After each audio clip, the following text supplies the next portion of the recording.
Hello and welcome to episode 164 of Nintendo Therapy. I'm Sean. Joining me Nintendo as always, 64. every time we hit a milestone number, I forget. That's Kevin, our N64 kid, though I don't remember you screaming that much when you got one. And I probably did. and That video Harrison. could be me easily. Harrison's with us as I'm here always. too if you're on audio only. That was one of the intros we've had before. So Oh yeah. yeah, welcome. Work's I'm been a little crazy, so I've been MIA, but it's pseudo getting a little easier. hmm So first thing I If want any to talk about, Nintendo therapy, I mean not Nintendo. If any Ninja Turtle nerd listeners are listening, that's why that episode hasn't been out yet. But it should be out about the time this one drops, so it's there. oh Go look yeah, It's for it. yeah. recorded, I believe. I It's saw you guys in Ironic, yeah, here. yeah. It's recorded. I just haven't ironically, put it out yet. we're keeping up with that pretty good. So go us. Um, so I just wanted to start with the Marvel Maximum Collection released. I may have just not been aware of this when they announced it. So digitally, it's available now. I guess the physical is coming in the fall. I thought they were doing both at the same time. So this was like a shadow drop for me, which was nice because I wanted to get it, but I had no idea it was coming out this early. I've been playing around with the X-Men arcade game, which brought back a lot of memories of it just being across the way from the Turtles arcade game at the Chuck E. Cheese. Uh, this has a little bit better difficulty scaling than some of the other arcade collections I've played, so I'm trying it at difficulty level 2, and I've been able to at least consistently get to the blob without having to use save states and rewind. So I'm going to see if I can beat it. And then on the other end of the spectrum, I did pop Arcade's Revenge in, and PTSD immediately hit me. Uh, that, of course, for whatever reason, is the game that has the most versions of it on the collection. So for some reason, you wanted to play the Game Boy and the Game Gear and the Genesis and the Super Nintendo. They're all there. Uh, I forgot you have to play the first level as Spider-Man and then you can pick. For whatever reason, Yeah, I always thought you could pick it from the beginning. no, I always remember that because I could honestly play that first Spider-Man level like blindfolded. This was a game that I always wished it was good and thought like maybe I'm just not good enough at it, and if I keep playing, I'll get it. And Yeah. I played that first Spider-Man level a million times. I'm pretty sure the second Spider-Man level I can nail too. It's just any of the X-Men, man, any of the X-Men, the difficulty level skyrockets. That Wolverine level that hmm may be one of the hardest levels in a game, Yeah. like period. I And then know we his brought it up second level before. is the Juggernaut one, which is even harder. Oh, that's okay. That's the one I'm thinking of then with the invisible shield above him or whatever, so you can't Yeah. go the other way. Yep. Yeah. Harrison, have you played any of the games in this collection? In arcades before, but Okay. but I think that's it. So you have Yeah, it seems pretty cool. Like I know some people that are really excited about this one. So what?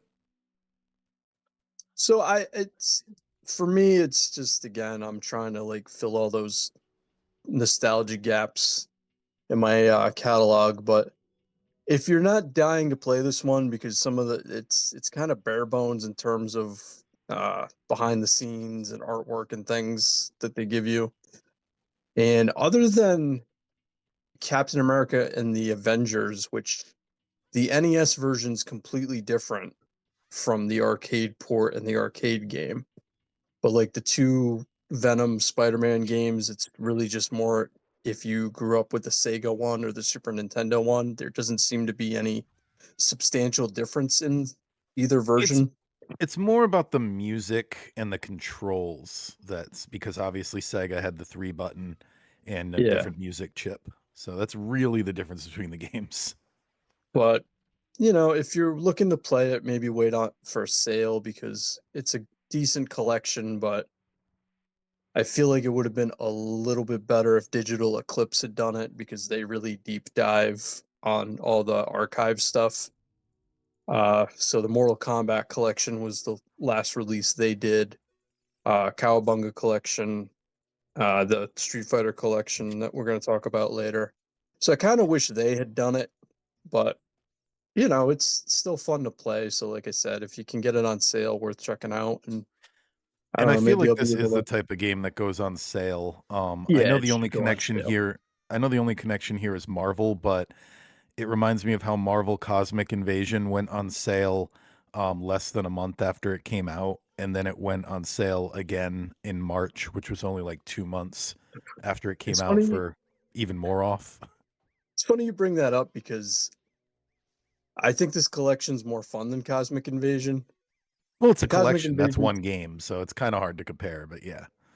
yeah, because these games are dated. They're not, up to today's standards gameplay wise. But yeah, Cosmic Invasion unfortunately disappointed me a little. Maybe they add more to it to kind of make it Yeah. worthwhile to kind of go through and unlock everything. But yeah, I just wanted to bring it up because, like I said, it was like Shadow Drop. Like Se- I heard about Seems it like like it's late in the week, and I went, yeah. yeah. Seems like it's selling So pretty well. It seems like not sure about Switch 2, but it's like on top of like the digital sales besides Pokemon and oh, limited there you Ru- go. limited run puts out more games than I forget about than I actually remember.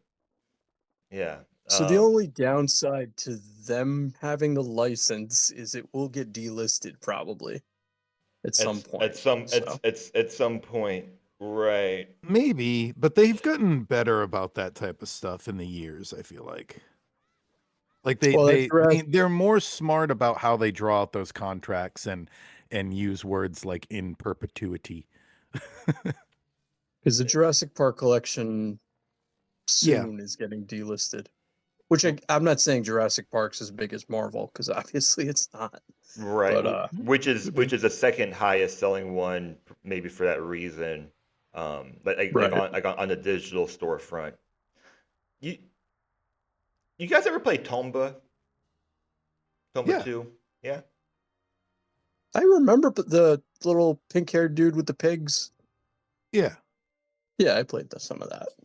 yeah, yeah. Because I totally forgot that they did Tomba 2 and that that's actually on the eShop. Real cool collection. I think $25 is like if you're gonna play the games, I think that's pretty decent. And then on It's not a sale, bad price.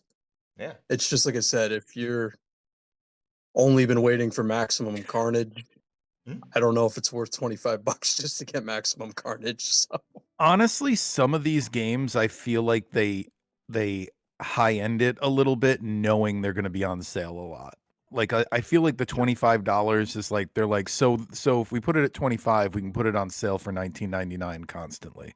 And people right. will pay what we wanted to price it at in the first place. Right. Yeah, Right. Right. makes sense. Which is um kind of what I think Nintendo will do with physical and digital games. It's a different Mm. news item. But yeah, exactly. Because when you see it on sale, you think, oh, it's on sale. I better get it now. Yeah. So same as anything else. Uh, but still, I mean, I don't know. I mean, I know Pokemon's a huge deal, but people paid $20 for that, and there was nothing really different. I think 25 is fine, especially like if you're Oh a yeah. fan of these games. Clearly it's selling decently. And I'm with you. I didn't know it was coming out digitally. Oh yeah, It's been a it week. was just like, Yeah, it's been a week of collections. We yep, got that. yep. We got another Mega Man collection. I guess are those the DS games? I don't even know. Um, Oh, the Star, I can't think of it. Yeah, those, and then Star Force, Tadio Star Arcade did Force. another collection. Star Force So Legacy collection. Star Force is such a weird name. But it's very similar to something else. And there was yeah, Turtle, Splintered Fate bundle, Neopets collection, which is very strange, came out. It's just been a whole week of like indie game, like good indie games, and then like Yeah, collections yeah, of games this week. So kind of yeah. a unique week. The oh man, I can't think of the name of the game right now. The game where you're the little torch guy, and it's all based around like puzzles and whatever. There's no combat. That I'm waiting to go on sale, but that released this week too. That was announced in the partner direct. So I know what you're talking about. Right, right. Whatever that game is called. That looks really good.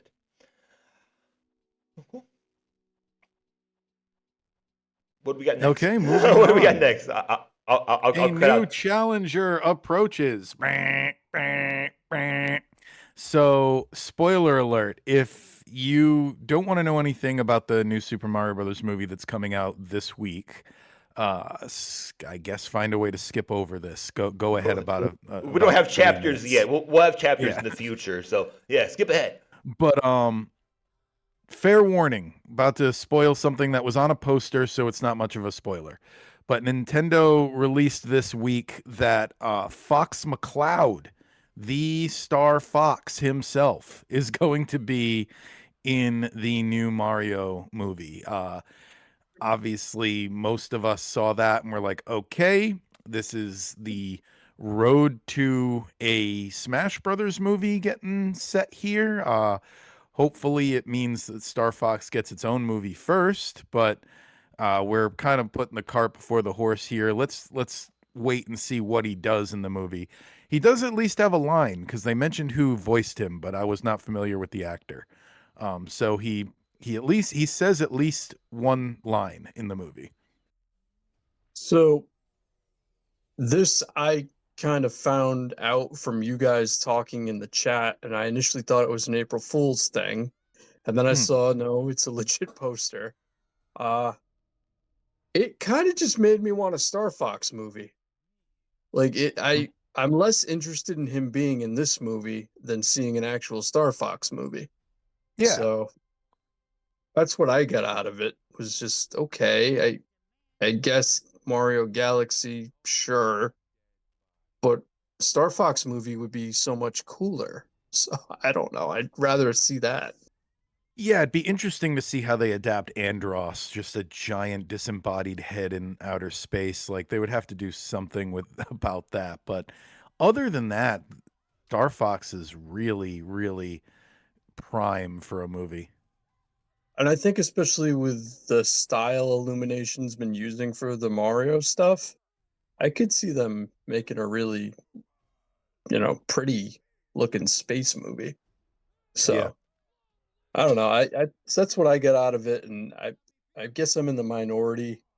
I have no interest in a Smash Brothers movie at all. Doesn't do anything for me. Well, you don't yet because you haven't met the characters. We have I've to. met I the think you'll be a little characters. more excited once you see what this universe's Star Fox and Metroid, and that's the thing. It's like, how are they going to get Link when they have a live action Link? That'll be weird. I think you have to do. I mean, not to copy Marvel exactly, but this is what they did. I think you need at least 3 solo franchises before you team them all up, like a Star Fox, and then whatever that third thing is. Maybe it's Metroid, maybe it's F-Zero, something.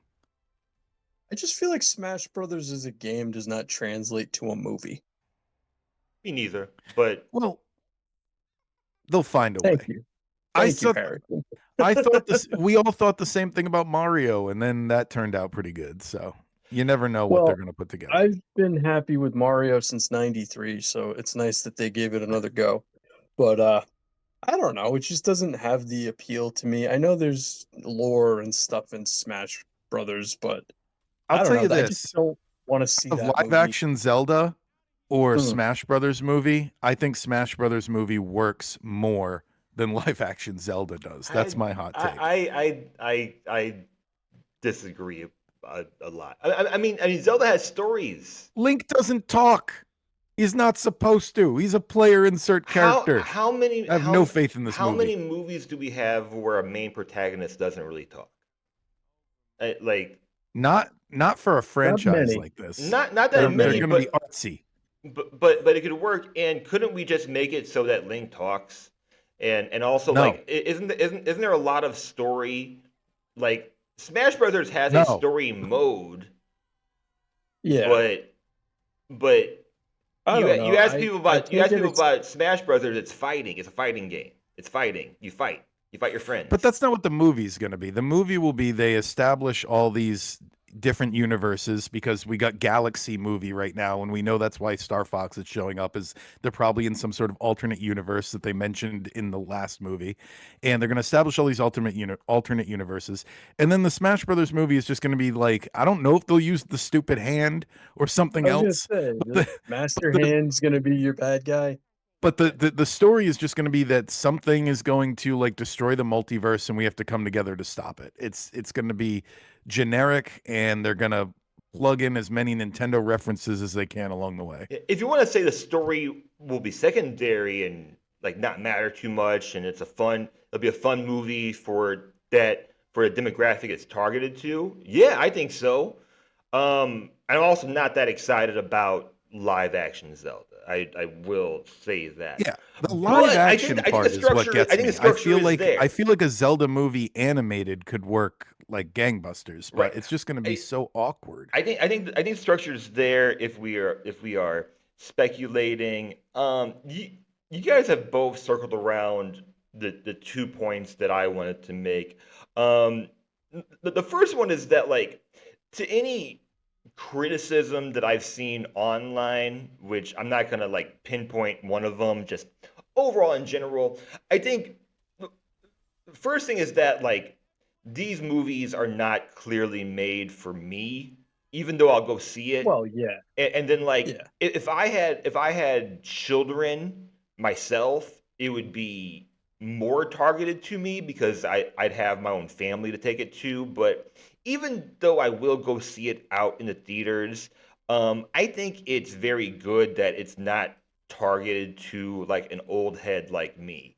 It's more for children. My only Yeah. pause in all of this is that knowing that Nintendo is a media company and just the fact that like they're gonna keep making so much money off movies and eventually TV series that like oh I just hope and pray they focus on games. I really do because like if you look at Nintendo's history, video games is less than half. It's less than half of their overall history as a company. Nothing is saying that in the future their main focus has to be games. Even though I'm sure, I bet it will always have games involved, right? Um, my my other thing is that from these criticisms, um, I've heard that, you know, there's too many risks being taken, or this is somehow ruining a Mario franchise. Although, like, you know, what story or storyline or lore or, you know, whatever we're focusing on. My Yeah. argument, and Sean, you already brought up 1993, is that in 1993, they made a Mario movie when Mario and Nintendo was not that secure. Like, there wasn't a whole lot of guarantees in 1993. They took more risks back then as well. Yeah, yeah. But that movie didn't ruin the company. So in my opinion, there's really I nothing they also can go ahead. I think anyone saying that is overreacting. I mean, I haven't seen the movie yet, and I'll be happy to eat crow if I'm wrong. But I'm pretty sure Star Fox is just going to be a little cameo where they like poke their head into another universe, and he's like, "You want to go that way?"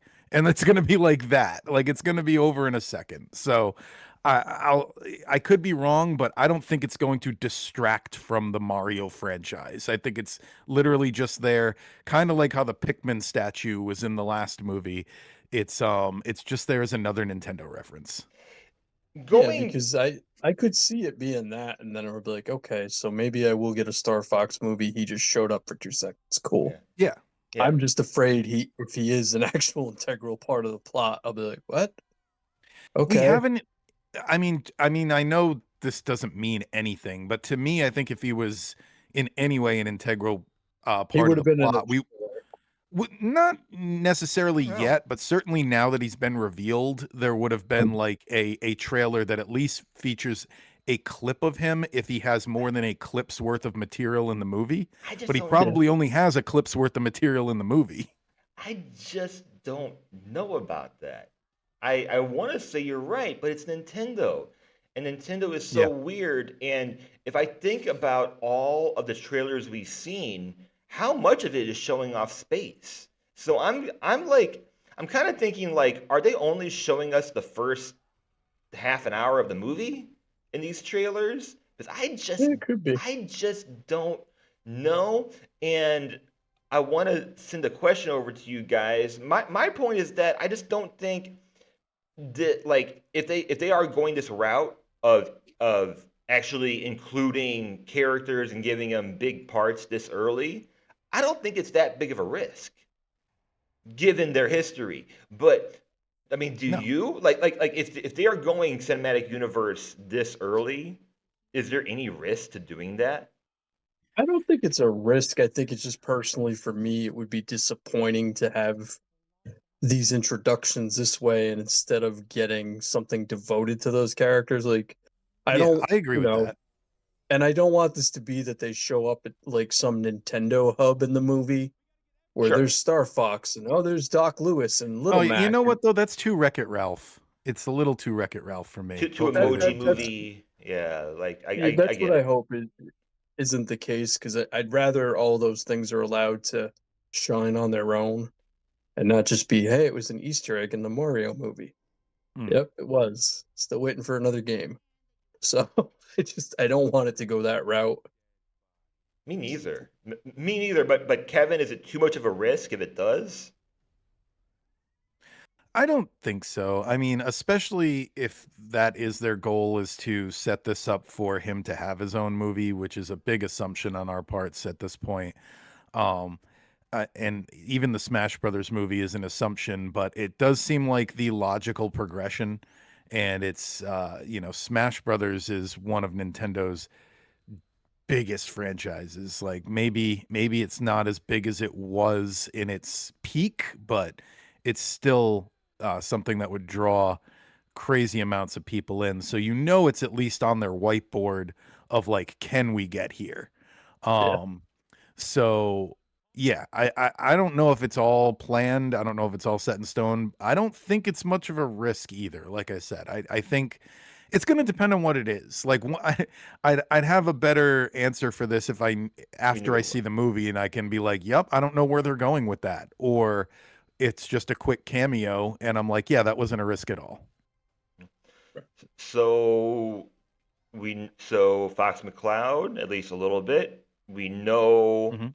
Rosalina and Luma and any other I mean we don't know, but any other space characters you're thinking about? I'm not Metroid. really that versed in the space characters of Mario, so I don't know. Um Yeah, I'm thinking. Got well, nothing. I put some in our notes. I mean, if you want to go Fox McCloud, I mean Slippy. I'm hoping to see Slippy. Oh, Oh Uh, see, yeah. yeah, Team Fox. yeah, Slippy, Peppy. Um, like it's space, like Samus, like Pikmin, Oh, the Captain Star Bunnies have Falcon. been revealed too. They're Mario space characters. Right, right. Um, Pikmin. Pikmin is getting its own animated series. Captain Yeah. Falcon, Meta Knight, Kirby. Like, I assume there's going to be some kind of Kirby movie in the future. Uh, Yeah, that's the uh, other one that would actually do really well. When I was trying to think of what the third one could be, go with Kirby, guys. I think they get a little touchy with Kirby because it's, not completely them. They've got the Hal Laboratories mixed in Well, there, but he's basically what? Smash is Hal because they're the ones that Yeah, usually that's true. That's true. do Good it. point. Good But point. Yeah, I don't know. There's not that many space. And again, I'd watch an F-Zero series to introduce that world or They a had one. Metroid move. Metroid It's movie, not going to be yeah, Well, yeah, connected to exactly. this, but they had an anime. yeah, like that or a Metroid movie or I don't know. There's just a lot of Metroid, other things. I'd say after Star Fox is like the next one that lends itself to a movie most Yeah. easily. Right. So I don't And know. I'd like to see all those things, and then it'll never happen, but a Punch Out animated series would be cool. yeah, I Just it literally can just be Little Mac fighting up to whoever Yeah, they want to use as the lean champion. into the Rocky parody. Like just make Right. completely fully do that. right. So I don't know. Those are the things I'd like to see. I mean, I've said it before last time I was on. I am excited for all those Super Mario Brothers 2 things, like Wart being in the movie. So Yeah. maybe there's a little more to that than just a cameo. Right. Uh, but we'll Right. see. I'm sure we'll discuss the movie once we've all seen it. But Yeah, I'm actually gonna not end up seeing it day one, which I'm kind of bummed about. I have to wait until that Sunday, so hopefully it's not fully spoiled for me. Well, that's here's the good one clip of because Star Fox. I wasn't planning on discussing it next episode, so Okay, perfect. I Yeah, was let's hoping give you guys people a were gonna chance to wait. watch it. Yeah, because We'll give I people a didn't. chance to watch it. Yeah, I Oh, I'm wasn't in no sure. rush. We can take our time. But that transitions perfectly into some other Star Fox news that's floating around the interwebs right now. Nate the Hate said that in his most recent podcast that Ocarina of Time and Star Fox are coming to Nintendo this year, an Ocarina of Time remake. Now, I took extensive notes. I listened to the whole Nate the Hate podcast, and I'm just going to go through them because I think it's worth. I've never listened to any of the Nate the Hate podcasts before. I've only read the news articles afterwards.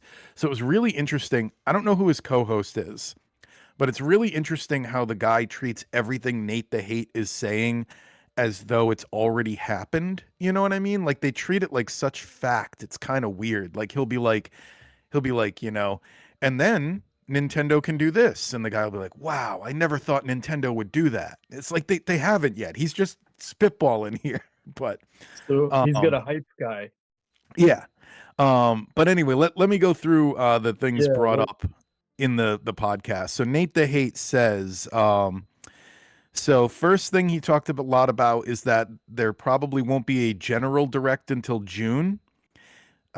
He said that basically there's a lot of indie games that haven't been announced yet, so that we might get some sort of indie presentation, but they're probably going to wait on the first party stuff until June. And then he talked a lot about like, well, how are people going to wait until June? And he said um, that the Star Fox announcement is coming sooner than you think. He thinks they're going to be announcing the Star Fox game in April for a late June, possibly July release. Um, and he says what that does is that gives us Yoshi in May, and then you have Star Fox in June, and then you drop a direct somewhere in June and you announce the rest of the stuff. Yep. So he also says this is apparently a new Star Fox game, not a remake of Zero or a port from the Wii U Zero game or anything.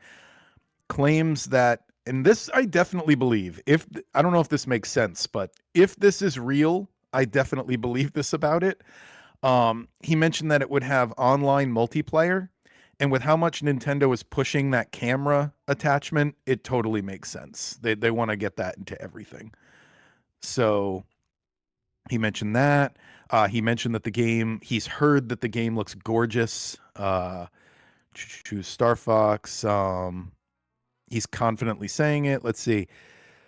Um, he claims that in the summer we will get a Pikmin 4 Switch 2 edition, which I don't see anybody else reporting on, which is interesting because Pikmin 4 recently had a pretty big update. So that'll be interesting. Um, And yeah, he says Dusk Blood is not going to be a summer release. He says it's going to be more late 2026, possibly October to cash in on the Halloweeny October vibes. Uh Good. I'm glad. That gives me time to catch up. Yeah, yeah, and you said Halloweeny, so I'm still stuck on that. The next thing he said is kind of a bummer for Harrison.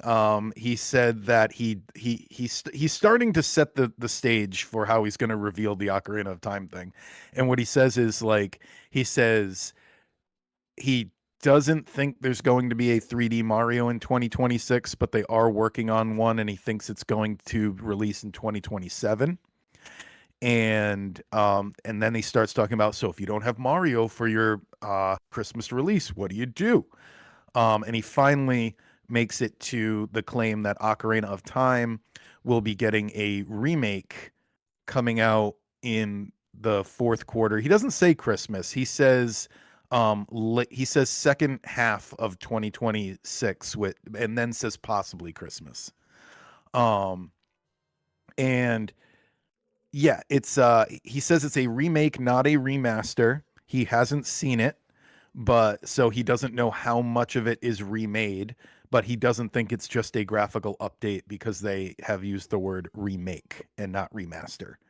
So, um yeah, I would be I'm definitely, I mean, no matter what they do, they could just put the 3DS version on the Switch and I'd buy it. So, I'm definitely going to be there for the Ocarina of Time remake. I put the question to you guys. What would you like to see in an Ocarina of Time remake? Because I have two basic pitches, but I want to listen to yours first. Uh, I have some Nate the hate thoughts as you're going through this. Okay. Okay, let's get to those then. Well, Ocarina of Time first. I'll circle back on that. Okay. Modern combat, camera controls. I think Yes. enemy locking. You could just make L button similar to Breath of the Wild, Tears of the Kingdom. You don't get rid of enemy Mhm. locking, but you just make the camera controls better. Skippable dialogue, or I doubt Nintendo would give the option because they rarely do it, but options for faster dialogue. I always want that. Oh yeah. Yeah, Um, We used to have text speed back in the day. yeah, we did. I put something for the water temple. That's all I got. Okay. That's all I got. I don't have a plan. I don't have a Just solution. I don't have a something. way to fix it. The 3DS version, I think, Yeah, solved everything wrong with it, where the areas where you changed the water level, it had a diagram next to it to say how high the water was going to go. And I think yeah. that kind of solved most of people's frustrations with it. Is I think people got confused about how to raise the water to the level they wanted it. That and the touch screen to put the boots on and off. So I think, Yeah. yeah, that those are easy fixes on a remake. Right.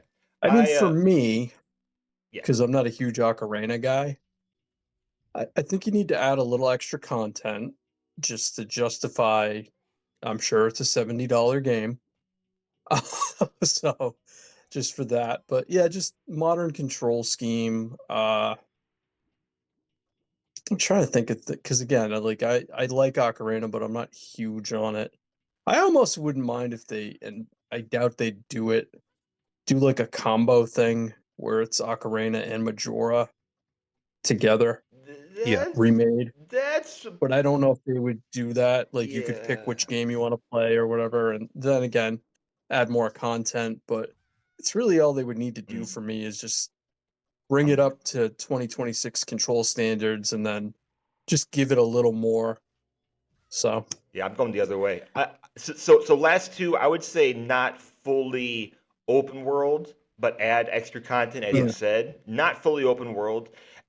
Voice acting, which might be the most controversial pick for me for this game. Some people might not want that, but I'm going voice acting, modern engine, and I would not combine Ocarina of Time, Majora's Mask. I think Majora's Mask is a huge name that could Mhm. sell on its own, and ideally, that's where From Software comes in. I've brought it up before. I want to see a From well, Software yes, Zelda game. that's the dream. So That'll never happen, but that's the dream. it'll, it, You have it'll those guys make a Zelda game. I'll buy everybody copies. Like, Right. I Right. I actually finished a 100% playthrough of Ocarina of Time like a week ago. So that's fresh in my mind. And the thing that I immediately went to when I was thinking of this is, you know how scattered all around the world are these like hidden holes that you fall yeah, into? And then like the only thing to do down there is like there's sometimes there's a treasure chest with rupees, or that one of them has a heart piece, things like that. Turn those random holes into, I don't want to say a mini dungeon or a shrine, but something that's more than just a single room that you're in. Like Twilight Princess had these amazing caves that you explored with a lantern, and you could only kind of see a little bit until you lit the torches along the way. It was so cool. So turn those holes into more of an exploration deal. You know, take some inspiration from the caves from Tears of the Kingdom as well. And the other thing is you need a better reward for collecting all the gold scatulas. Um, I'm trying to think of what the reward even is. I think he just gives you a gold rupee that's worth like 200 rupees or something at the point in the game where money is just useless.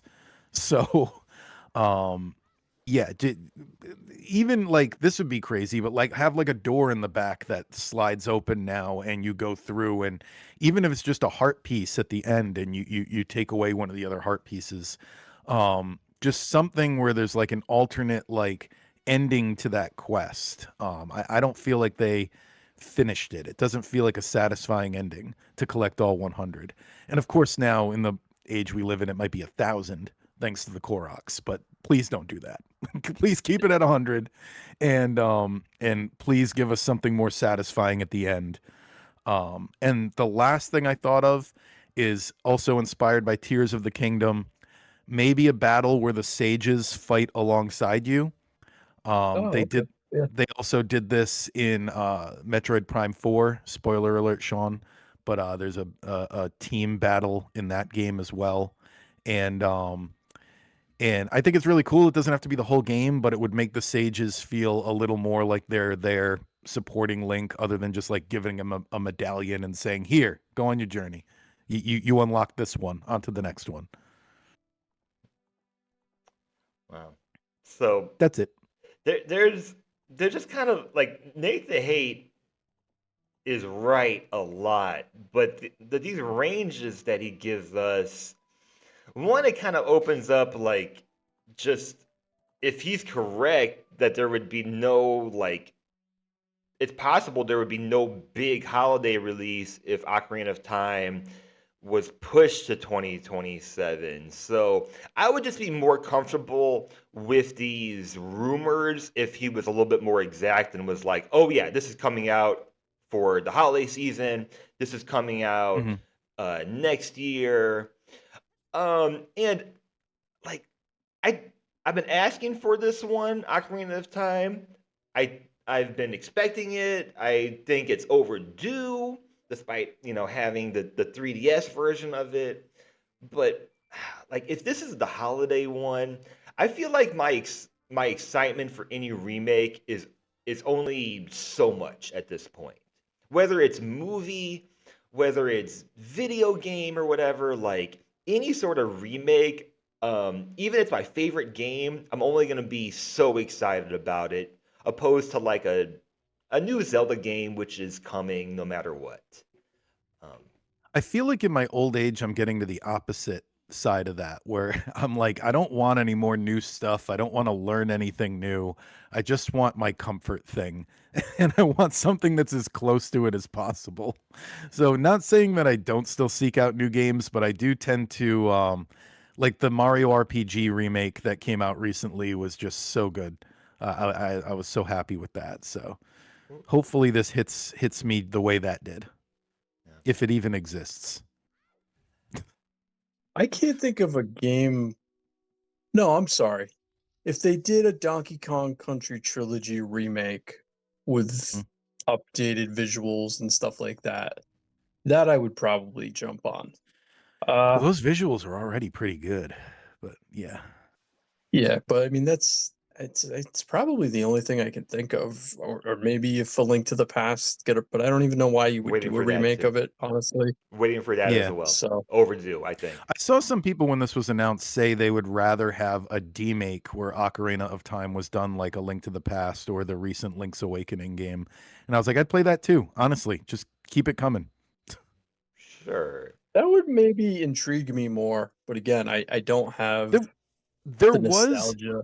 This is going way back. Leave a comment down below if anyone out there remembers this.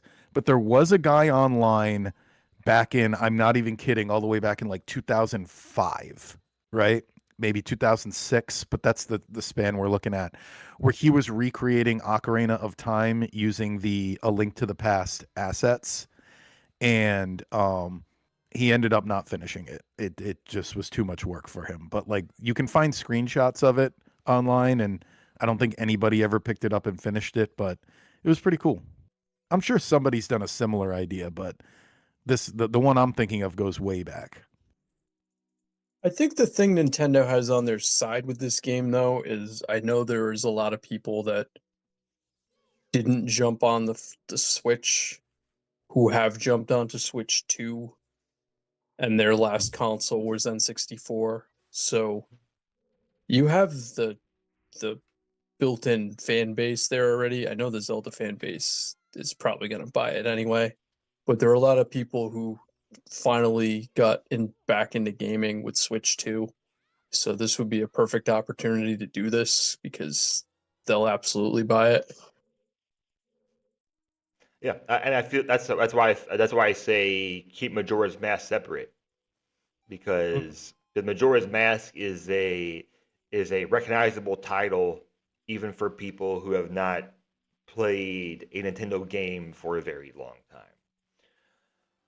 Oh, The only other thing of significance he said in the podcast, which I see people reporting now, is he mentioned that the Final Fantasy IX remake is on ice, was the words he used. So I don't know if that means they started it and stopped, or if it just never even got started. But uh, it's on school. Back to the whiteboard idea. It's on Square Enix's right. whiteboard, but we're not getting it anytime soon. Right. He mentioned some other possible like Switch 2 versions, which aren't big news. Switch Sports. Uh, Yeah. Yep. Splatoon Raiders we know is coming soon. Fire Emblem is coming soon or in the summer. And then I know we mentioned that there there's more third party coming. There's just games like for example Starfield, which is just struggling to Oh yeah, I find could see that. its way Mhm. over to the system. Because of course we're getting Starfield. They just need to. I'm sure the delay is that they don't know how to put it on the system. They're trying to figure it out. So right, that's all a good sign for me. I mean, third party and indie sounds like we're getting a lot more of those, and we've gotten a lot already. So that's that's all very cool. All right, we're back, and I'm bringing back the Who's That segment.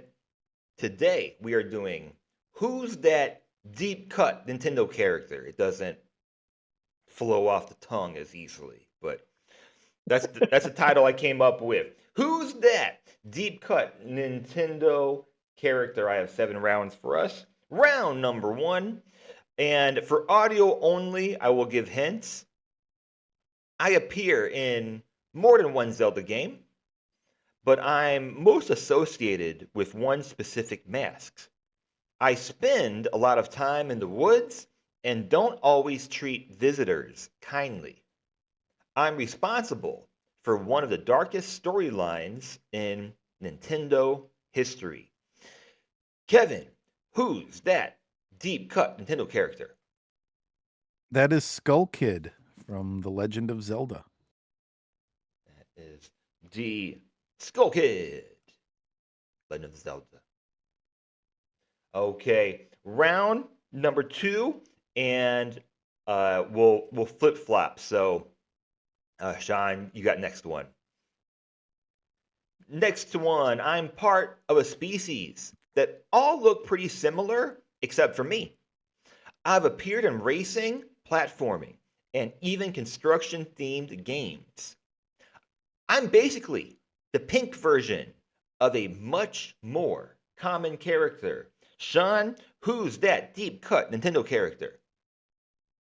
You give me this one because I hate her counterpart so much. Yes, Toadette. it is Toadette. Hmm. It is. And it's just a coincidence. No. Good. Okay. All right. We are 2 for 2 so far. Round number 3.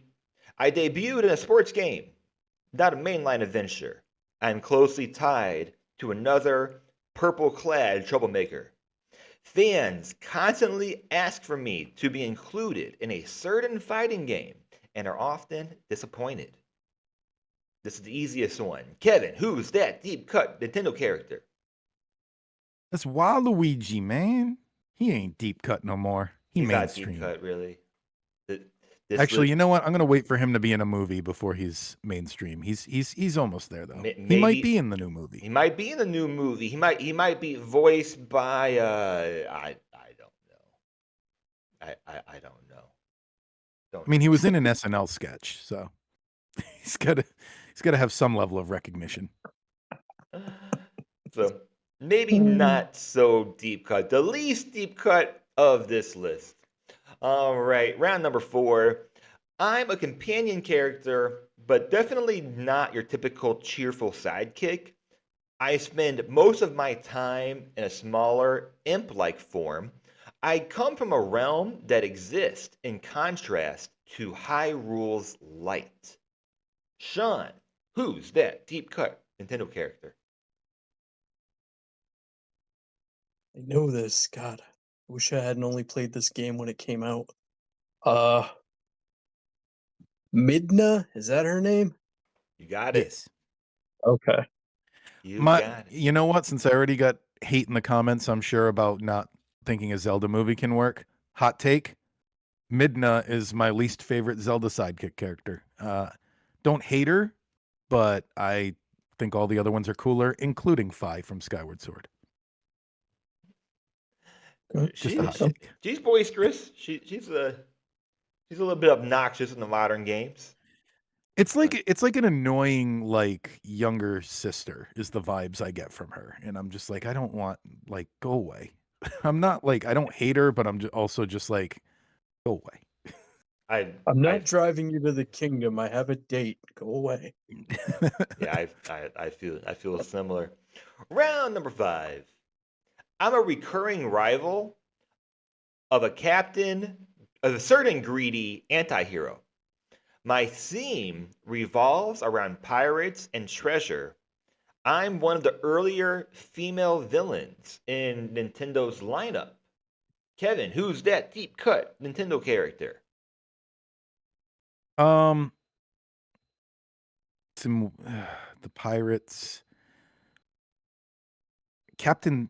It's like Captain Syrup, I think, is her name. Sean, is that right? I I don't have think he's a no idea. Waluigi guy. Yeah, he's It, not a Waluigi player. okay, But it like is. I wasn't sure she if was you know. in Wario Land 2. Yep. I think that was the first one. I think that's the first one. I think Yeah. so. I think so. And I think Which she I was in only 3 and know 4 as because well. I've started playing that recently too. Captain Syrup I'm playing everything right now. it Playing all the is her games. name. All You got it. You got it. Okay. Round number 6. I'm known for a very catchy theme song. My aesthetic is dark, magical, and a bit gothic. I appear in a series built around extremely fast, chaotic mini games.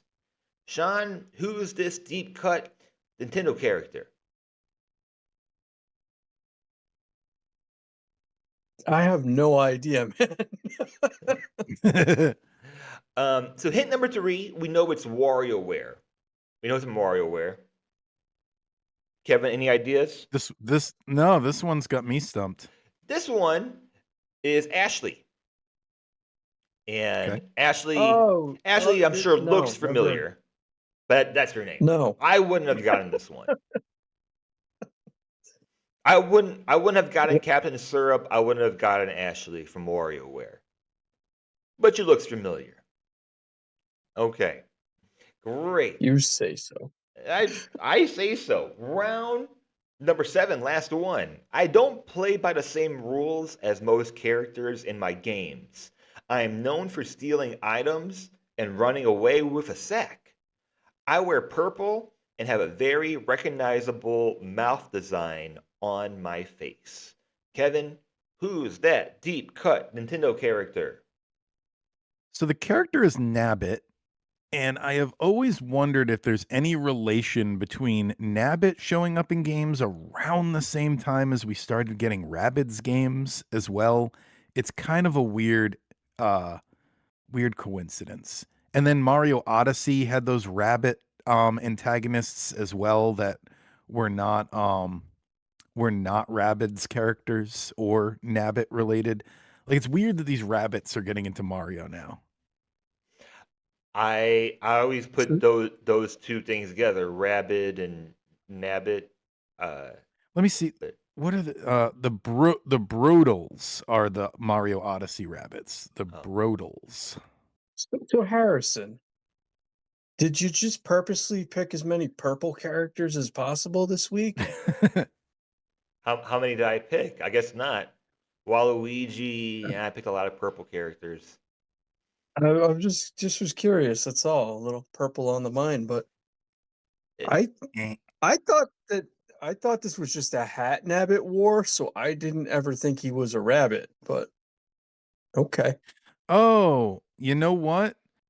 You might be right if it's like in in not A Link to the Past, A Link Between Worlds. The character who runs the store has a Nabbit costume on, and it looks kind of like that. I have Let me find a picture for you. I have no idea, but I mean I played the first Mario Rabbids game. I never bothered with the second one, even though it's like 90% off sometimes. Um, oh, I've heard the second one's fabulous. I never got around to it. I played the first one, enjoyed it, but Yeah, right. this is the salesman in. I don't know if you can see that. It's oh right yeah, now. yeah. A Link Between Worlds, and it's definitely a Nabbit reference. Uh, Oh, and Kevin, I was watching an unrelated video game stream yesterday. You'll enjoy this.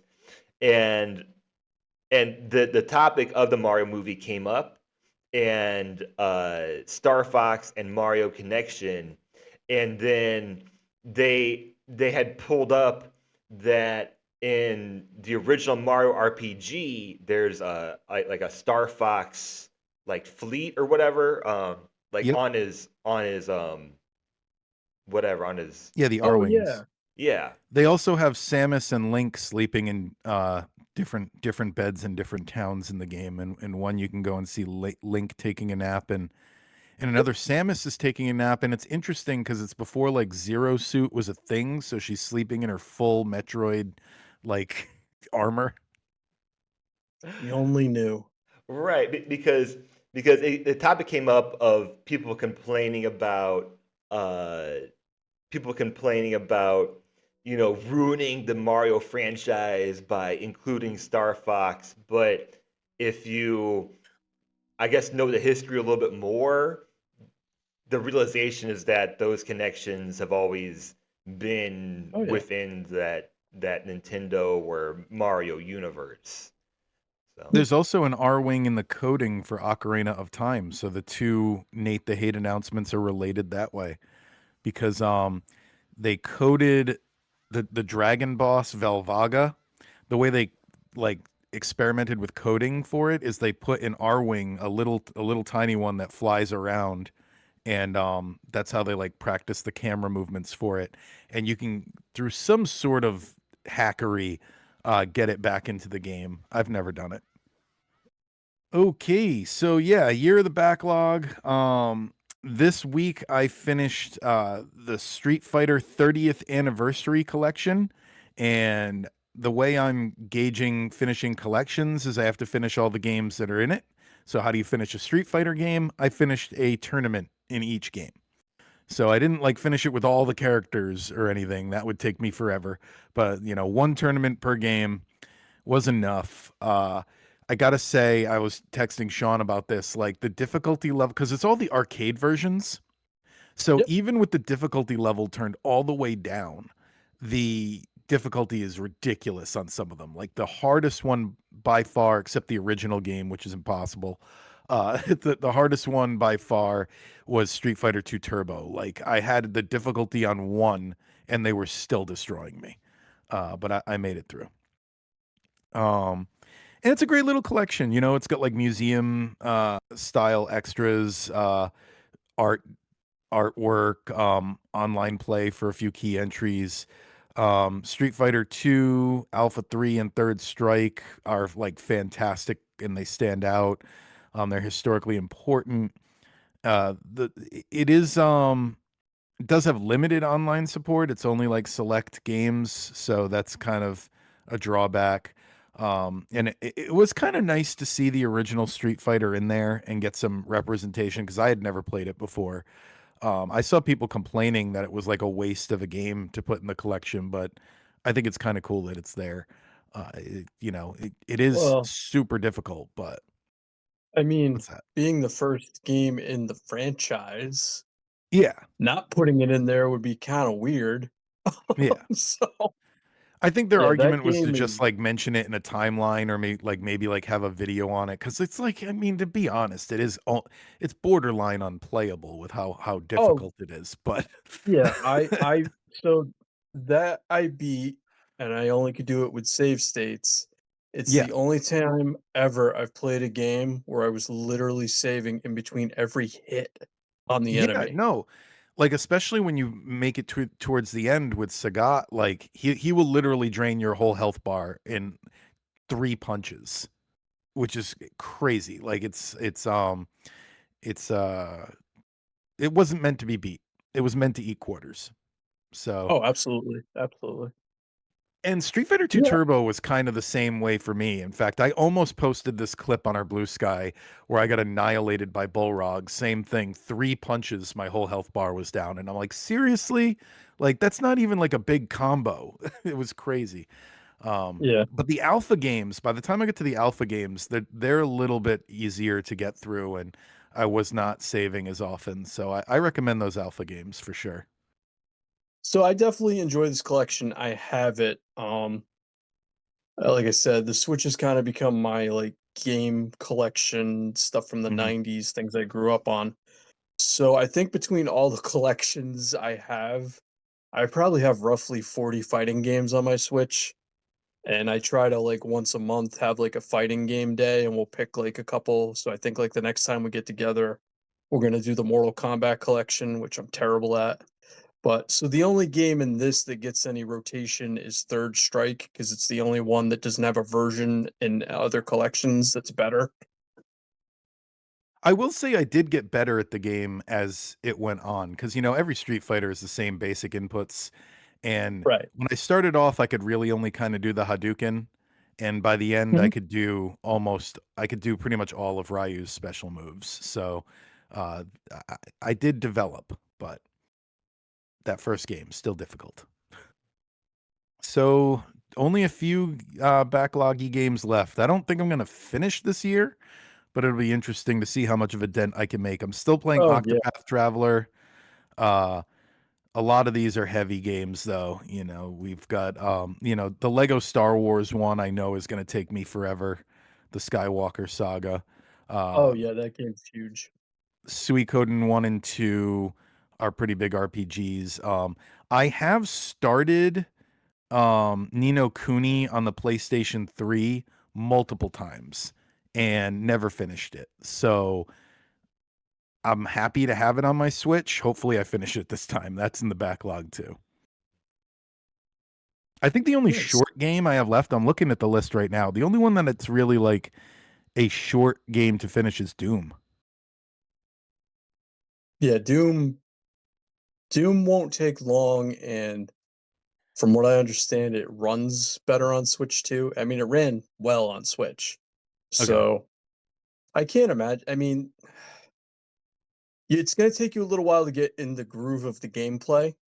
Mhm. It's very much old school Doom, but it still has a little bit of getting used to, melee attacks and dodges and things like that, but it doesn't do any of the crazy stuff that Eternal and Dark Ages does on that level.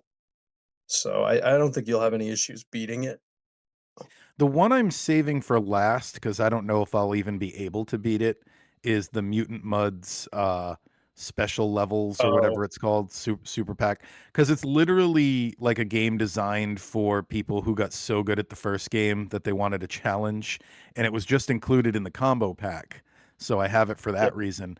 But I don't know if I'm good enough. Like it's like one of those things where like the Mario Maker levels that are like impossible you see people play. It's Oh, yeah, yeah. at least to me, it's like on that level of difficulty. It's pretty. You have to be like you have to do like pixel perfect jumping in some of those stages. So uh, I might not finish that one, but I finished the first one in the collection. So and now our spotlight game for the week. I don't think you're ready for this jelly. We got Jelly Boy for the Super Nintendo, a European only release originally. It released on the Super Nintendo Entertainment System. It's one of those weird, colorful platform games that feels like it drifted in from another dimension. You play as a stretchy green, purple. I don't know why I wrote green. Blob navigating a surreal toy box world filled with wind-up enemies, colored like hazards, chunky cartoon environments. Right away, the game stands out for its bizarre tone. It's cute on the surface, but just strange enough to feel slightly off. Gameplay revolves around Jelly Boy's ability to morph his elastic body into different shapes, kind of like a boy in his blob, which is what I always confuse this for. It has simple puzzles that you solve. Um, you reach otherwise inaccessible areas through this ability as well. The levels are packed with secrets, branching paths, and collectible items that reward exploration. Uh, it's pretty punishing.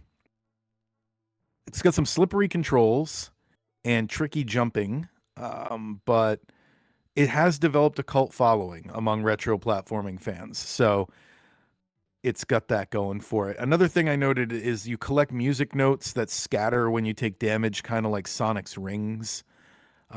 It never reached a mainstream recognition um, in the Super Nintendo catalog outside of that cult hit status. It's just a fascinating screenshot of the era, a time when developers were willing to take big creative swings with odd like weird mascots and experimental mechanics. Today, it's remembered as less a hidden masterpiece and more as a memorable curiosity. And when you duck, you turn into a duck, which I think is funny. Right, right. Or I'm pretty sure that when you collect oranges, you get more time, which might be reference to Clockwork Orange. Um, so shout out to Oh, that's funny. wherever I read that. Um, The uh, thing that I first noticed, and you can see it in our gameplay footage if you're watching the video version, is this like Toyland aesthetic, Yeah. which it's just like I'm like, how many games have we seen this in? It's a million. It's in the X-Men arcade game we were talking about earlier, the Wolverine levels. It's in the Mario Land Game Boy games. It's in so many. It actually looks a lot like the Wayne's World Super Nintendo game, which might have been the same developers actually. Um, It was. it was, yeah. So there you go. really? Just like I don't know. I feel like there's nothing new here in terms of level design. It, right, right, which was my overall feeling towards it. And the fist coming out of the stomach was an interesting Thank choice. you.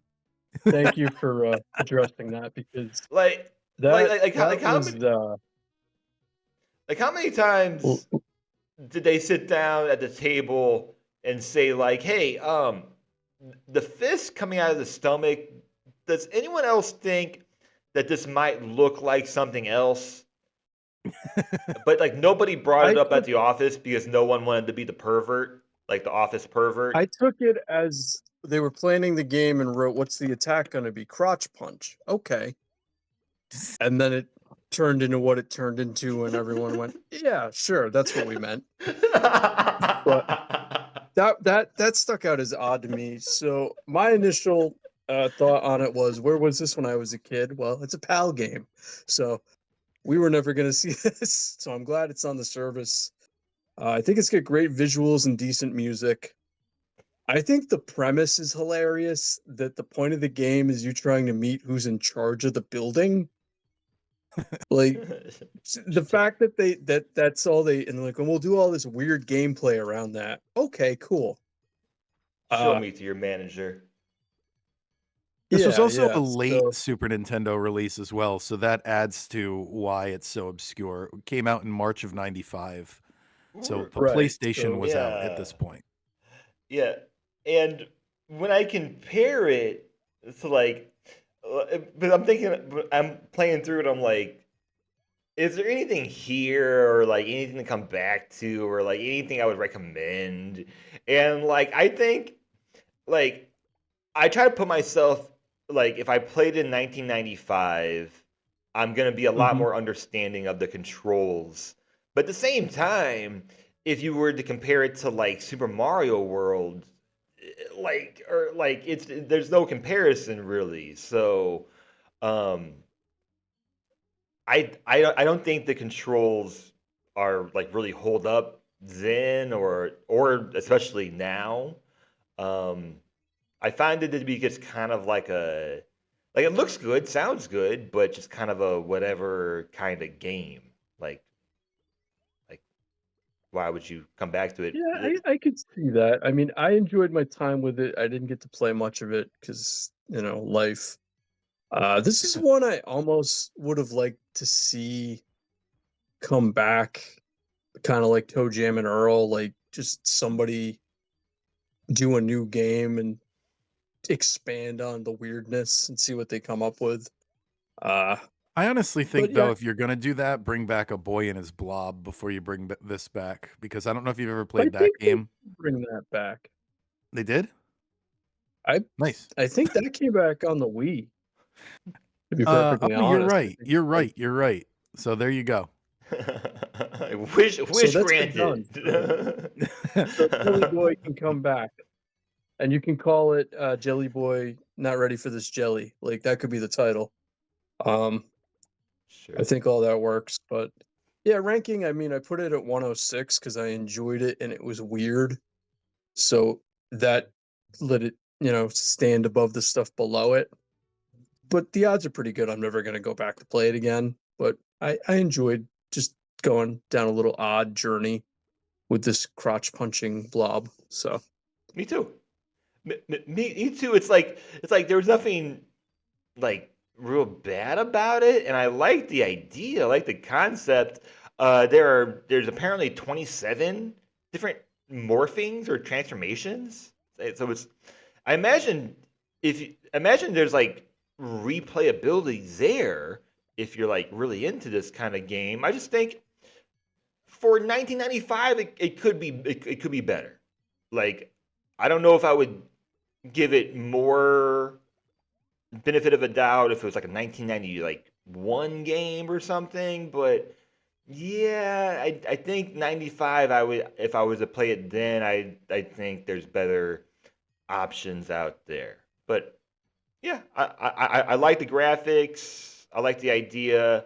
I put it at 139 and right and usually I'm the one looking for reviews. I could only find one initial review, and that was from Computer Video Games Magazine.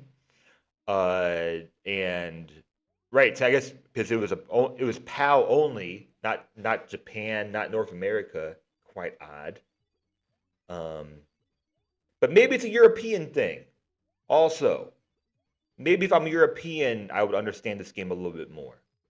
So, 139, I'm not sure if I would recommend it to anybody. Kevin, how about you? The speedrunning community is not into this game. I checked into that, and at least on speedrun.com, there's only 2 runs, both from the same player. So he just beat his own time. And the time to beat is 1 hour and 12 minutes and 59 seconds. So if you want to try it, go out there and see if you can beat Jelly Boy any quicker than 1 hour and 13 minutes. That's Um, one way of getting on speedrun.com. Anyway, I ranked this game 109. It was right below Pulse Man for Sega Genesis, and they both kind of had this left me with the same kind of that was nice. I don't know if I'm coming back feeling. Yeah. So let's see what we are going to be playing next.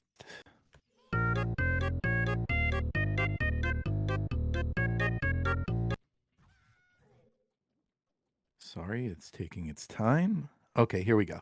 So we got a double pack of a franchise I've never played, and I've actually been avoiding because I'm like, you know what, I'm just gonna play it when it comes up in the spotlight. So now is the time. We're playing Fire Emblem on Game Boy Advance and Fire Emblem: The Sacred Stones on Game Boy Advance. Let's compare the two. Well, good luck trying to get through those in a week. Yeah, Well, exactly. we just need a taste of them. Right. It's We'll, not. we'll give it a go. Yeah, If yeah. if we were here to compared. finish every Spotlight game, that would be insane.